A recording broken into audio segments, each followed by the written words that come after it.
Hello everyone, welcome back to my channel. I am Shreyashi, I am an interior designer. Friends, आज के जो video है ये walking closet यानी कि चेंजिंग रूम के ऊपर है, क्योंकि आज के दिन में चेंजिंग रूम एक घर में होना इतना ज़्यादा ज़रूरी है। अगर आप फ्लैट खरीद रहे हो या आपका खुद का मकान है, तब भी एक चेंजिंग रूम एक कोने में यानी कि आपकी बेडरूम के साथ अटैच करते हुए या आपके बाथरूम के साथ अटैच करते हुए एक छोटा सा चेंजिंग रूम होना तब भी एक कितना लाभदायक होता है।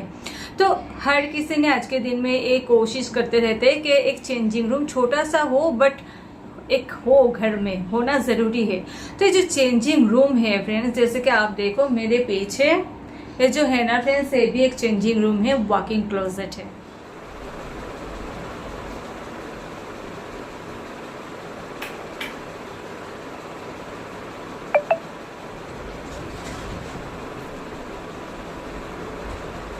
कोशिश यही रहती है कि स्पेस कितना है आपके पास, जितना स्पेस हो उससे किस तरह एक चेंजिंग रूम क्रिएट किया जा सकता है। तो फ्रेंड्स, चेंजिंग रूम के ऊपर ऑलरेडी मेरे चैनल में बहुत सारे वीडियोस है और उसमें अच्छा खासा व्यूज़ भी है। आज के जो ये वीडियो में कर रही हूँ, तो ये वीडियो कर रही हूँ फ्रेंड्स, आप देख रहे हो यहाँ पर कि बीरबल कौर जी है। तो उसने कहा, यहाँ पर उसने जो कमेंट किया है, high kindly help 4 feet wide and 6 feet depth, इतना ही लिखा है। तो 4 feet wide and 6 feet depth, तो बीरबल जी ने जो लिखा है 4 फीट वाइड और 6 फीट डेप्थ जो है, उसमें कौन सी साइड में उनका डोर आ रहा है उसने एक क्लियर नहीं किया। जस्ट उसने कहा कि 4 फीट वाइड है और डेप्थ जो है 6 फीट की है। तो मेरे पास एक क्लियर नहीं है। अगर आप भी कमेंट करना चाहते हो, कोई भी क्वेश्चन पूछना चाहते हो, तो थोड़ा सा क्लियर से आप कमेंट कीजिए। और मैं कोशिश करती हूँ कि अगर आप कमेंट कर रहे हो, आपके जो क्वेश्चन है उसका मुझे टाइम मिल रहा है तो मैं कोशिश करती हूँ कि उसके ऊपर आंसर करूँ, वीडियो अपलोड करूँ। क्योंकि अगर आपको मैं इंडिविजुअली क्वेश्चन के आंसर भी करूँ तो कितना मैं कर सकती हूँ, मैं 1 या 2 लाइन में करूँगी, यानी कि इतना क्लियर नहीं होगा। अगर मैं वीडियो अपलोड करूंगी तो अच्छे से मैं आपको एक्सप्लेन कर सकती हूँ इसके ऊपर। तो यही वजह है कि आज के वीडियो में इस जो कमेंट है, इस कमेंट के ऊपर मैं कर रही हूँ। और ये जानना हर किसी के लिए, ये जो क्वेश्चन है हर किसी के लिए लाभदायक होगा। तो यही वजह है। तो आज की जो वीडियो है, इस वीडियो में आपके पास कितना स्पेस है आप जानते हो, बट मैं मेंशन कर दूंगी। जितना हो सके मैं ट्राई करूँगा आपको ये नॉलेज देना कि एक चेंजिंग रूम के लिए क्या ज़रूरी है। एक चेंजिंग रूम को 2 पार्ट में डिवाइड किया जाता है। एक पार्ट होता है स्टोरेज एरिया और एक पार्ट रखा जाता है वॉक करने के लिए। तो ये स्टोरेज एरिया जो है ना, ये कितना इंचीज, कितना फीट्स एक गैप आप छोड़ सकते हो, या ये ज़रूरी है। और ये जो वॉकिंग स्पेस आपको मिल रहा है, ये कितना छोड़ना है। तो ये जो बात है इसको आपको समझना है। अगर आप इसको ठीक से समझ जाते हो तो वॉकिंग क्लोजेट जो चेंजिंग रूम बनाने के लिए जितना स्पेस आपके पास है, आप खुद डिसाइड कर सकते हो कि किस तरह इसको डिवाइड करना है और किस तरह इसको क्रिएट आप कर सकते हो। तो चलो देखते हैं। तो एकदम आ गई हूँ पॉइंट पर, बिना स्किप किए बिना आप देखिए तो आपको ठीक से समझ में आएगा। तो वॉकिंग क्लोजेट में 2 हिस्सा होता है, एक स्टोरेज एरिया, एक वॉकिंग एरिया। तो जो स्टोरेज एरिया होता है ना, स्टोरेज एरिया में कितना स्पेस देना जरूरी है और कितना स्पेस देने से आपको लाभ मिलेगा, यानी कि आपको काम करने के लिए ये आसान होगा। तो एक स्टोरेज एरिया में हम लोग पकड़ कर चलते हैं कि हैंगर के एक हिस्सा छोड़ दिया जाता है, यानी कि आप जो क्लोथ्स रखोगे वो हैंग करके भी रख सकते हो। और कुछ एरिया दे दिया जाता है जिसमें आपका जो गारमेंट्स है उसको अरेंज करके रख सकते हो। कुछ हिस्सा इस तरह हम लोग इसको क्रिएट करते हैं, कुछ हिस्सा हम लोग कवर करते हैं, यानी कि डोर देकर कवर कर देते हैं, और कुछ हिस्सा ओपन रखते हैं। क्योंकि वॉकिंग क्लोजेट ये बाहर से एक अलग सी डोर आ जाते हैं इसको क्लोज करने के लिए, यानी कि अलग से डोर है। तो अंदर की जो स्टोरेज एरिया है उसमें आप कुछ हिस्से को ओपन भी छोड़ सकते हो। ओपन स्पेस छोड़ा जाते हैं तो ये काम करने के लिए भी थोड़ा सा आसान होता है। तो ये जो तीनों पार्ट में हम लोग इसको डिवाइड करते हैं स्टोरेज एरिया को।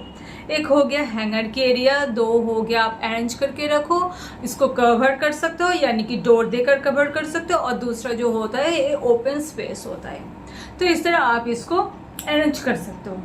तो अब बात आते हैं जो इसका जो डेप्थ होगा, जो चौड़ाई में होगा, वो आप खुद डिसाइड कर सकते हो, क्योंकि आपके स्पेस कितना है। जैसे कि यहाँ पर जो कमेंट आया है, यहाँ पर जो मेजरमेंट दिया गया है 4 फीट वाइड 6 फीट डेप्थ, तो 6 फीट डेप्थ है तो हम पकड़ कर चलते हैं तो 6 फीट डेप्थ में है स्टोरेज बनाया जाएगा क्योंकि 4 फीट कम है, 6 फीट में आएगा स्टोरेज।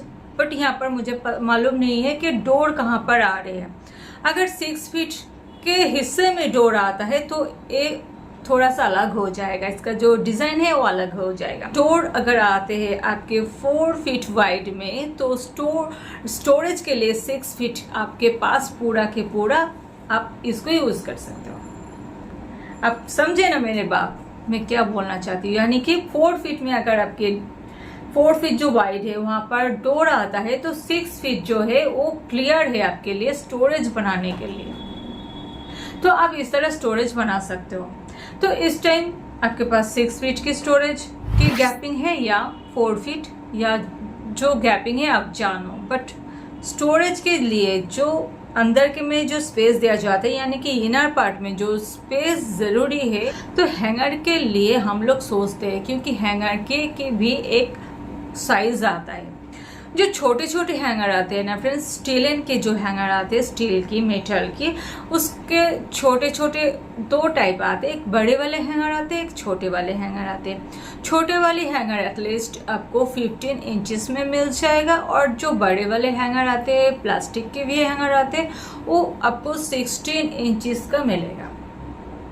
तो इस टाइप की इसका जो साइज होता है, तो हम लोग पकड़ कर चलते हैं 16 इंचेस बड़े वाले हैंगर, क्योंकि बड़े वाले जो हैंगर होते हैं ना, उसको यूज करना ज्यादा आसान होता है, अच्छा भी लगता है, यूजफुल के लिए ज्यादा ये अच्छा है।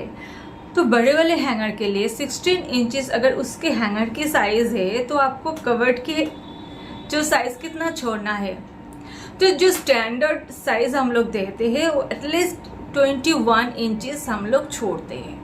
21 इंचेस जो होता है वो इनर पार्ट के लिए। बाहर जो डोर आते हैं, डोर के बाद में अलग से करती हूँ। डोर के लिए आपके इंच नहीं, 1 से थोड़ा सा ज्यादा इंच डोर में आता है। तो इनर में जो आपको स्पेस मिलेगा वो एटलीस्ट 21 इंचेस आपको छोड़ना ही है। अगर आपके पास स्पेस ज्यादा है तो आप 24 इंचेस टोटल रखो। टोटल जो आपके वार्डरोब की जो स्पेस होगा चौड़ाई में होगा वो 24 इंचेस करो डोर के साथ यानी कि टोटल आपको करना है 24 इंचेस अगर आपके पास स्पेस है तो। नहीं तो आप थोड़ा सा कम कर सकते हो। थोड़ा सा कम मतलब आपको 17 इंचेस के ऊपर करना है। 17 इंचेस में भी आपको हैंगर ठीक से, अगर आप चाहते हो कि हैंगर को कवर करना यानी कि डोर सटाना, तो जैसे आप डोर को लगाने जाओगे, डोर को जैसे कि आप डोर देने जाओगे तो डोर ठीक से लगेगा नहीं, क्योंकि हैंगर में टच करेगा।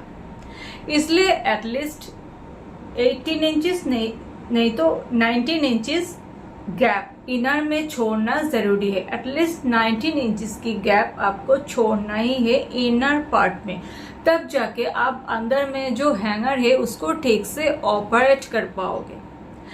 अब अगर आप सोच रहे हो कि आपके पास तो इतना स्पेस नहीं है, इससे कम है, यानी कि आपके जो कवर्ड एरिया आ रहे, स्टोरेज एरिया आ रहे, उसमें गैप, इनर में जो गैप मैं बोल रही हूँ 19 इंचेस, वो आप नहीं छोड़ सकते हो।